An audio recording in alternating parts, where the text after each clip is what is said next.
pane mashoko ari kutenderera atiri kuona kuti kunyange ne the ruling party yacho yakutotyawo nekuda kwokuti zvavembotaura vachiti vakomana veopposition ndo vanoda kudisrupta mameetings avo kana ingava the SADC summit yamuza kuti vakomana veopposition vakakepcha zvinzi vakomana ava ndo vanoda kukonzeresa kuti ZANU PF isaprogressa.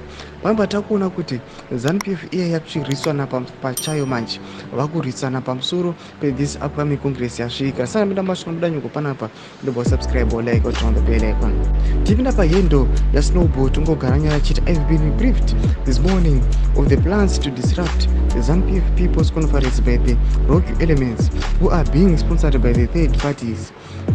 Brown envelopes are circulating with the intent to wage a war between the president Idi Mnangagwa and VP Chiwenga.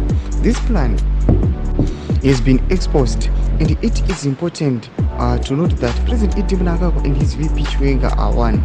The attempts to create a rift between a counter-revolutionary. According to ZANU PF Constitution, ZANU PF elects its leadership during Congress, not conference. What is the logic behind this sinister plot? Of note, President Idi Mnangagwa is aware of these counter-revolutionary game plans. Ndomasvika nobuda panapa chiexposwa navakomana vachiti aiwa kunyange zvavo vanhu vachinyatskuziva kuti their house is not in order. Panapa vakomana voda kuzama kudaisa runyararo.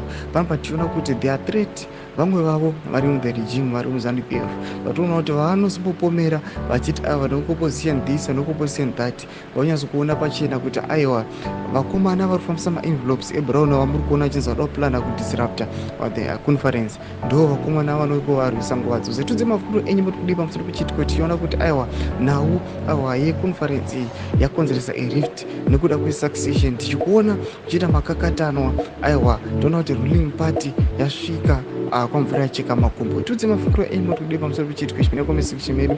Sana subscribe or like and turn on the bell icon.